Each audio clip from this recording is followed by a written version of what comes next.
Looking back now, it's hard to believe I was ever that naive. For 10 years, I thought my marriage to Linda was stable and predictable.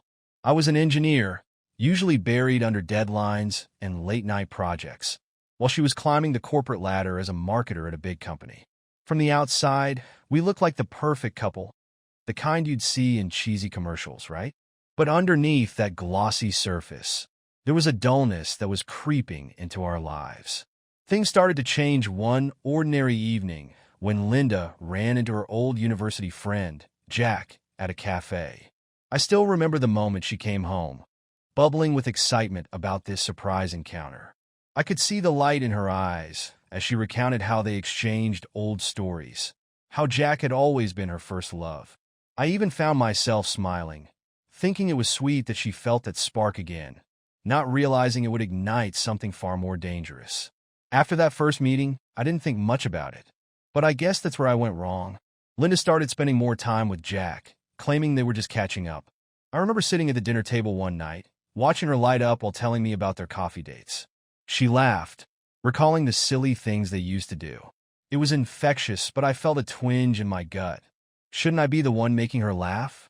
As the weeks rolled on, she began dressing differently. Her wardrobe exploded with new clothes, dresses that hugged her figure in all the right places, elegant blouses that she had never worn before.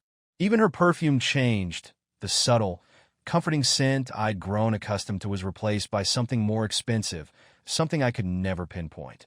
Every time I caught a whiff, it felt like a punch to the gut. I tried to brush it off at first. Maybe she's just feeling good about herself, I told myself. But then came the gym sessions. At first, I thought it was a good thing. Who wouldn't want a partner focused on their health? But then I started to notice that she was gone more than she was home. Late-night workouts turned into long evenings spent away from the house. Whenever I asked her about it, she would roll her eyes and say she was just taking time for herself. I wanted to believe her, but I couldn't shake the feeling that something was off. The suspicion bubbled beneath the surface until it became impossible to ignore. She started to shield her phone from me. Every time a message came in, she would turn it away or step out of the room to reply. The once open and transparent nature of our relationship had transformed into a secretive dance. I couldn't help but wonder what she was hiding. It all came to a head during a party at Andre and Irina's place. I could see Linda across the room, laughing a little too hard at Jack's jokes, her eyes sparkling with a mischief I hadn't seen in years. Irina, who had always been straightforward, leaned in and asked me if everything was okay between us. Linda seems really happy lately, she remarked, concern etched on her face. I forced a smile and waved her off, but internally, I was in turmoil. Yeah, everything's fine, I lied, but my mind raced. Could she really be cheating? The thought was sickening. That night, as I lay in bed next to Linda, I couldn't sleep. Her peaceful breathing felt like a betrayal, a reminder of the growing chasm between us. I tried to confront her, cautiously at first, hinting at the changes I'd noticed. You've been a little distant lately, don't you think? I asked one evening. She shrugged it off with a laugh. You're just imagining things. Everything's great. But the way she said it, the flicker of annoyance in her eyes, it screamed denial.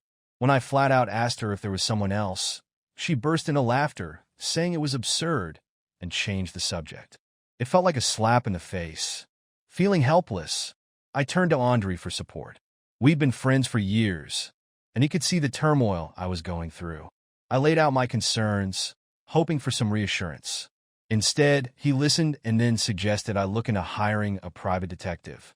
At first, I was hesitant. Did I really want to dig into my wife's life like that?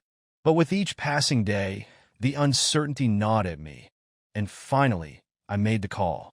Demitro, the detective, was a no-nonsense guy who took my suspicions seriously. I remember explaining my situation, feeling a mix of hope and dread. He promised to gather evidence, using surveillance techniques I'd only seen in movies. I had no idea then how much my life would change in the coming weeks. The waiting was agonizing. Every time Linda came home late or didn't answer her phone, I could feel the tension building. It felt like a ticking time bomb. I had so many sleepless nights, lost in my thoughts, imagining the worst. Would she really betray me? I wanted to believe she wouldn't. But with each passing day, the fear of the unknown grew. The more I tried to ignore it, the more glaring Linda's changes became. At first, I thought I was just being paranoid. After all, what husband doesn't want his wife to feel confident? But then her wardrobe started to shift dramatically. Gone were the comfortable, laid-back outfits I'd grown accustomed to. They were replaced with form-fitting dresses that hugged her in all the right places, elegant blouses that seemed to shimmer in the light, and those high-heeled shoes that made her legs look incredible. I'd catch glimpses of her in the mirror, and a part of me would swell with pride. She looked amazing, but another part of me was gripped by unease. Even her scent changed. Linda had always worn a subtle perfume that felt like home, but now it was something new, something richer and more expensive. I never thought I'd be the kind of guy to get jealous over perfume, but here I was, wondering who she was trying to impress. I'd ask her about it, but she'd simply smile and say it was just a little treat for herself, and I couldn't help but feel like she was hiding something beneath those casual responses. Then came the gym. At first, I welcomed it. Good for her, I thought. Maybe she's finally taking charge of her health. But it quickly spiraled into an obsession. Suddenly, Linda was working out nearly every day. It was fine when she'd return home after I got back from work, but soon, she began to show up long after I was already settled in for the evening. When I'd asked her about it, she'd shrug nonchalantly, insisting it was all part of her plan to get fit and have more time for herself. It was hard to buy that line, though. I could see the way her confidence was shifting, almost as if she was strutting through life on a newfound high. I found myself watching her closely, almost like a hawk. Every time her phone buzzed, she'd whip it away, her fingers moving quickly to silence it or sneak off into another room to reply. The woman I'd known had always been open with her phone. Now it felt like a secretive game, a layer of her life that I was suddenly barred from entering. It was frustrating, and I started to feel more like an intruder in my own home. I wanted to scream at her for being so careless, but instead, I bottled it up. Then there was the party at Andre and Irina's house. I thought it would be a welcome distraction, a way to take my mind off things. But when I noticed Linda laughing a bit too freely, chatting animatedly with Jack, that familiar knot in my stomach returned. Irina, ever the straightforward one, cornered me in the kitchen, her voice low but direct. "Mark, are you okay? Linda seems really happy lately more than usual. Are you sure everything is fine?" Her question hit me like a brick. "Yeah, everything's fine," I replied, forcing a smile. But inside, I was crumbling. I couldn't shake the feeling that I was standing on the edge of a precipice, and one misstep would send me tumbling down into uncertainty. That night, I lay in bed next to Linda, her rhythmic breathing contrasting sharply with the chaos in my mind. Every time I tried to close my eyes, I saw the images of her with Jack flashing before me. Was it really just harmless fun? Could I trust her? I didn't get a wink of sleep, my thoughts spiraling deeper into suspicion. Was she cheating? I wanted to believe she wouldn't, but with every new outfit and gym visit, that belief felt more and more fragile. In the days that followed, I attempted to confront her directly. "Linda, I've noticed some changes in you lately. Is everything okay?" I tried to keep my voice steady, but I could hear the tremor of uncertainty beneath my words. Each time, she dismissed my concerns with a wave of her hand, laughing it off as if I was being ridiculous. "You're exaggerating, Mark. Everything's wonderful. Just trust me," she'd say, that infuriating smile on her face like I was a child throwing a tantrum. Then one night, I couldn't hold it in any longer. "Are you seeing someone else?" I blurted out, feeling like the words had been pulled from my throat against my will.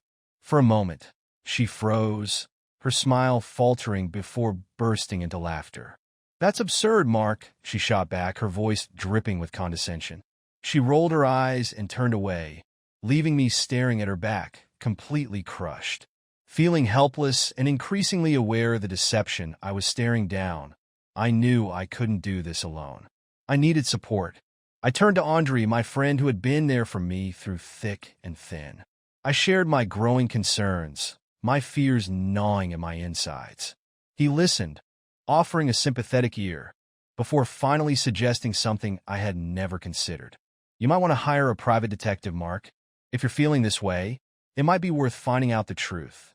At first, I hesitated, feeling a wave of shame wash over me. Was I really going to stalk my own wife? But as the days turned into nights filled with insomnia and doubt, the idea began to take root in my mind.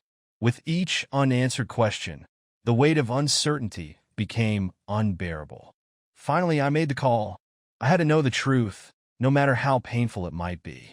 After days of tormenting uncertainty, I finally made the call to Demitro. The decision weighed heavily on me, but deep down, I knew I had to uncover the truth. I met with him in a small office cluttered with papers and surveillance equipment, the walls lined with photos of different people, some of whom were caught in compromising situations. It felt surreal sitting there, sharing my life with a stranger who would soon be digging into my wife's secrets. "Tell me everything," Demitro said, his voice calm but firm, as if he were accustomed to dealing with heartache and betrayal. I laid out my suspicions, detailing Linda's sudden changes, her new wardrobe, her gym obsession, the late nights, the secrecy.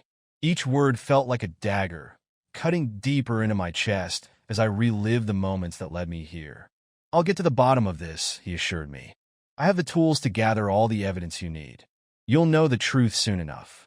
His confidence provided a flicker of hope, but it was quickly overshadowed by the fear of what we might uncover. Over the next few weeks, Demitro became my lifeline. He followed Linda as she went about her day-to-day life, documenting every suspicious activity. I remember the day he called me with his first findings. "Mark, I have some footage I think you should see." My heart raced as I arrived at his office, dread pooling in my stomach. I sat across from him, feeling like I was about to witness my worst nightmare. He pulled out a series of photographs and videos. The first showed Linda laughing across a table from Jack at a cafe.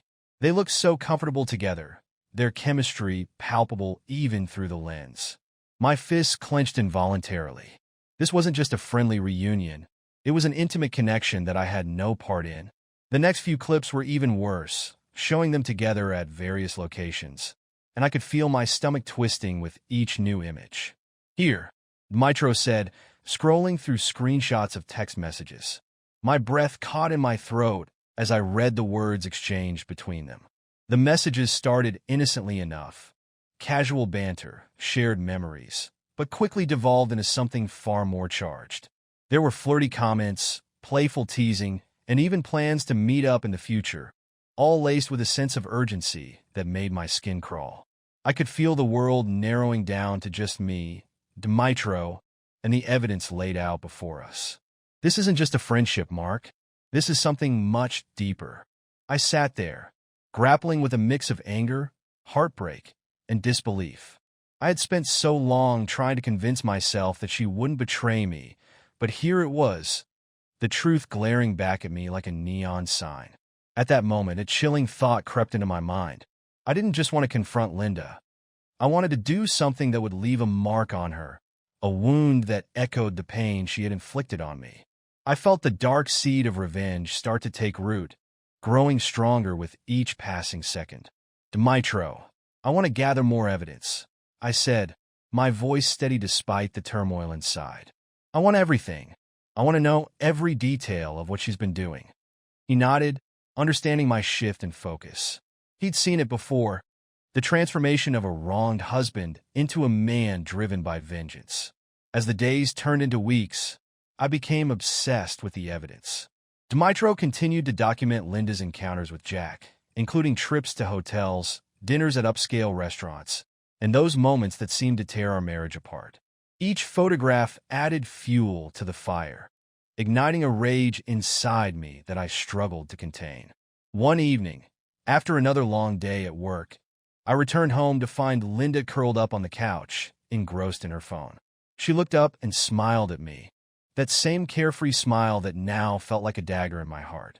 "Hey, how was your day?" she asked, feigning casualness. "Just the usual," I replied, keeping my voice even. Inside, I was a whirlwind of emotion, trying to mask the knowledge I held so close. "How about you?" "Oh, just busy with work," she said, waving her hand dismissively. I wanted to scream, to tear down the walls of her facade, But instead, I simply nodded. The irony of our situation hit me hard. Here we were, two people living under the same roof, each completely unaware of the truth lurking in the shadows. As the investigation progressed, I began to formulate a plan, piecing together my next moves like a chess player anticipating the opponent's strategy. I didn't just want to expose her. I wanted her to understand the consequences of her actions. The thought of her coming home to find the evidence I'd collected, the photographs, the messages, everything, made my heart race with a dark thrill. But as I plotted my revenge, I couldn't help but think back to the good times we had shared. Memories of laughter, late-night talks, and shared dreams flooded my mind, and it made my heart ache. How could this woman, who once meant everything to me, become a stranger in the blink of an eye? The love I had for her was still there, buried beneath the anger and betrayal, and it twisted like a knife in my gut. The more I uncovered, the more determined I became. I was no longer just a hurt husband.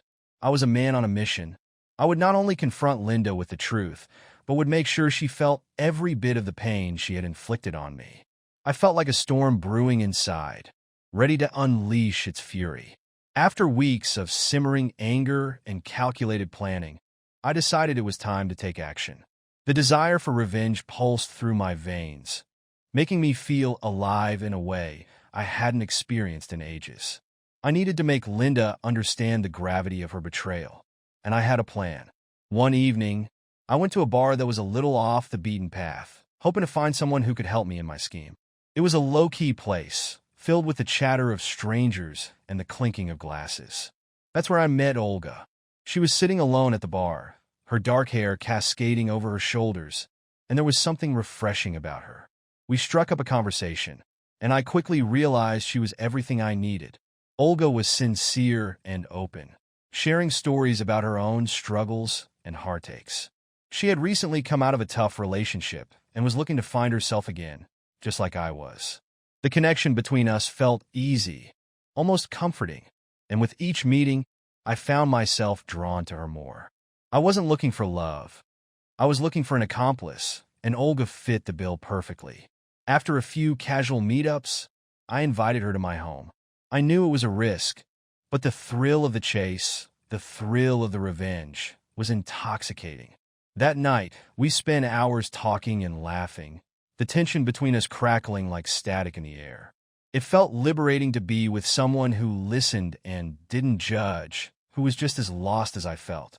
But I was also aware that this was all part of my plan. Just as things began to heat up between us, I heard the front door open. Linda was home earlier than expected. My heart raced, and for a split second I considered what I was doing. But then, the adrenaline kicked in, and I knew I had to follow through. I wanted her to feel the same shock and betrayal I had felt. The bedroom door was slightly ajar, and as Linda walked down the hallway, I could hear her footsteps approaching. When she pushed the door open, her face dropped, and the shock was palpable. I was sprawled across the bed with Olga, who looked just as surprised to see Linda as I felt triumphant. "Mark? What the hell?" Linda's voice trembled, a mix of shock and anger flooding her features. For a moment, she stood there frozen, her expression shifting from disbelief to fury. But instead of responding, I simply met her gaze, savoring the look of devastation on her face. This was the first painful blow, a taste of her own medicine, and I reveled in it. I could see the hurt in her eyes, and for the first time in what felt like ages, I felt satisfaction, a sweet, vindictive satisfaction. She opened her mouth to speak, but no words came out. I could only imagine the torrent of thoughts racing through her mind. As she turned to leave, I called out, "How does it feel, Linda, to walk in on something you didn't expect?" The irony dripped from my words, but I wasn't done with her yet. This was just the beginning. After that night, I took my plan a step further. I decided to expose her affair. Using the evidence Demitro had collected, I put together a detailed package of photographs, videos, and screenshots of her conversations with Jack. I sent everything anonymously to her colleagues at work, including her boss. The fallout was immediate. Within days, Linda was called into a meeting with management. I watched from a distance, lurking in the shadows, as the scandal erupted. My heart raced with a mixture of fear and excitement. I knew I was crossing a line, but it felt justifiable. This was the revenge I had craved. She had taken so much from me, and now it was her turn to face the consequences. I received a call from Audrey later that week, sounding frantic. "Mark, have you heard what's happening with Linda? There's a huge scandal brewing at her company. She's being questioned about her behavior." I couldn't help but chuckle, the satisfaction swelling within me. "Yeah, I heard," I replied casually, playing it cool. It's a shame she got caught up in something like that. The taste of her downfall was bittersweet, and as much as I tried to mask it, I felt a rush of glee knowing she was facing the music for her choices. Linda's world began to unravel. Her friends, including Maria, tried to support her, but after the revelations, they started feeling the pressure from their own colleagues. Linda's reputation took a hit, and she found herself isolated, stripped of the social safety net she had built. It was a brutal awakening, and it made me feel powerful. The look on Linda's face when she realized the extent of the damage was something I would never forget. She had built her life on deceit, and now it was crumbling around her. I wasn't just inflicting pain. I was forcing her to confront the reality of her actions, to feel the weight of her choices. But even as I reveled in this newfound power, I couldn't shake the lingering doubts that crept in at night. Was this the right thing to do? Was I becoming the monster I despised? I shook the thoughts away. I was simply balancing the scales. Revenge was my only comfort now, and I wouldn't stop until she understood the true cost of betrayal. After everything that had transpired, the divorce felt inevitable. The air was thick with tension and resentment as we moved into the legal proceedings, the final chapter of a marriage that had once been filled with love and promise. But now, it was just a battlefield, a place where our hurt would be laid bare for all to see. I remember sitting in that cold, sterile courtroom, my palms sweating as I waited for the proceedings to begin. The sound of the gavel echoed in my ears, a harsh reminder of the reality I was facing. Linda sat across the room, her demeanor shifting between defiance and despair. She looked tired, her once vibrant eyes now dulled by the weight of what she had brought upon herself. During the hearings, she tried to portray herself as the victim, desperately grasping at straws in an attempt to justify her actions. "Mark had an affair with another woman," she argued, her voice laced with false indignation, as if that single statement could absolve her of the years of deceit. It was almost comical how she believed this would sway the court. But the evidence collected by Demitro was damning. The photographs, the messages, the video footage, they painted a clear picture of her infidelity and betrayal. I had gathered the proof of her wrongdoings, and now, watching her squirm under the scrutiny of the judge, I felt a sense of vindication wash over me. All her attempts to justify herself crumbled under the weight of the evidence, leaving her exposed and vulnerable. Audrey and Irina sat beside me for support, their presence a comforting anchor amidst the chaos. They whispered words of encouragement, reminding me that I had true friends standing by me during this tumultuous time. It was a small comfort, but it helped me endure the emotionally charged proceedings, where every exchange was fraught with bitterness and resentment. As we traded accusations and memories in that courtroom, I could see the pain in Linda's eyes, but I also felt an overwhelming sense of release. The truth was out there, and she could no longer hide behind her lies. It was a painful process, one that brought back memories of our happier times, but I had to remind myself why I was there. This was about reclaiming my life and moving forward, not about reliving the past. "Mark, you've changed," Linda said one day, her voice tinged with anger as she tried to turn the narrative back on me. "You're not the man I married." It was a low blow, and I could feel the sting of her words. But I also felt a sense of clarity wash over me. "No, I'm not," I replied, my voice steady. "I'm someone who's finally standing up for himself." The court hearings continued, and with each session, I could feel the walls closing in on Linda. She had lost her grip on the narrative, and the truth was slowly catching up to her. I was no longer the hurt husband. I was a man fighting for his dignity and a fresh start. Eventually, the court ruled in my favor. The judge's decision felt like a weight lifted off my shoulders, a final seal on the chapter that had become so toxic. Linda lost not only her husband, but also her reputation and the respect of those around her.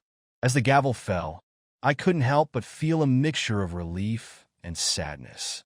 The love we once shared had been replaced by bitterness, and I knew there was no going back. As I left the courtroom, I felt a rush of emotions: anger, sadness, and a glimmer of hope. I had endured the worst of it, and now it was time to look ahead. The world was wide open, and I was free to reclaim my life, to redefine who I was after all of this. Linda's actions had pushed me to a breaking point, but they had also ignited a fire within me to rise above the chaos. In the following days, as the dust settled, I took time to reflect on everything that had happened. I had lost a part of myself in this battle, but I was determined to emerge stronger. And with the support of my friends and the lessons learned from this painful chapter, I knew I could start anew.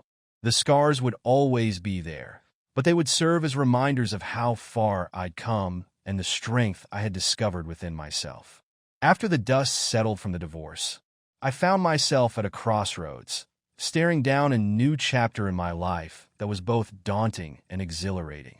The weight of Linda's betrayal had lifted, leaving behind a profound sense of liberation. I had emerged from the ashes, ready to rebuild, and the first step was deepening my relationship with Olga. Seeing her felt like a breath of fresh air. Olga didn't just understand the pain I had endured. She offered me the compassion and connection I had craved for so long. Our relationship blossomed into something meaningful, and I found solace in her presence.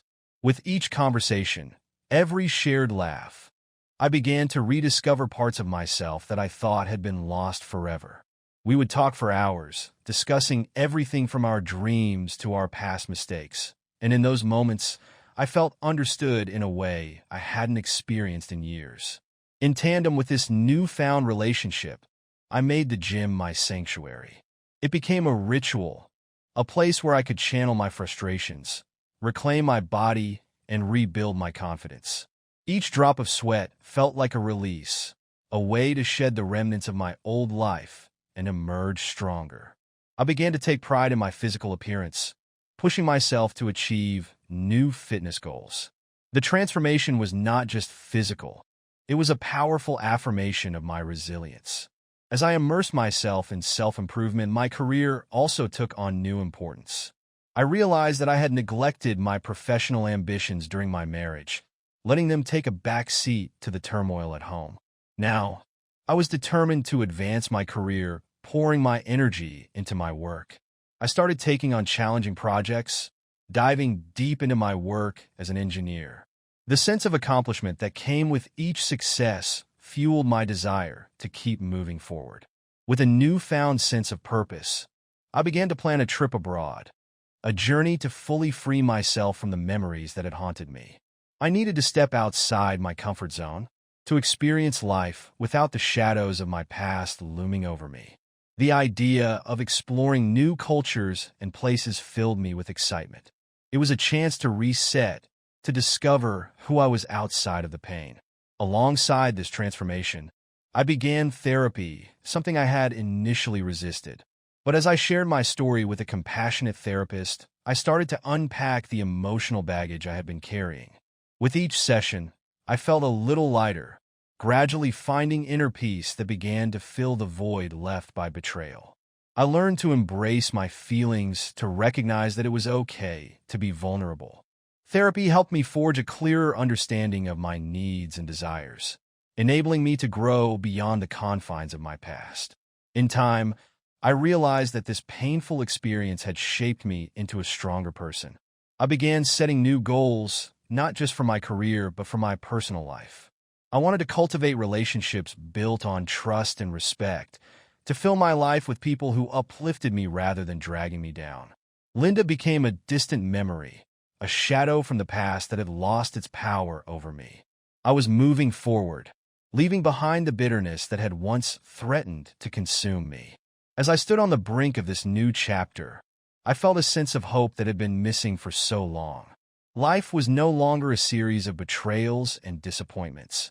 It was a canvas waiting to be painted with new experiences and opportunities. I had weathered the storm, and now it was time to embrace the sunlight. Every day felt like a fresh start. I found joy in the little things: morning runs, spontaneous outings with Olga, and the thrill of planning my travels. I was rediscovering myself in ways I hadn't thought possible, learning to live without the fear that had once shackled me. My journey was far from over, but with each step, I felt more confident, more empowered. In the end, I realized that the scars from my past were not just reminders of pain. They were symbols of my strength and resilience. I had faced betrayal head-on and emerged stronger, ready to build a future free from the shadows of my former life. Linda was no longer my focus. I was carving out a new identity, one filled with hope, love, and endless possibilities.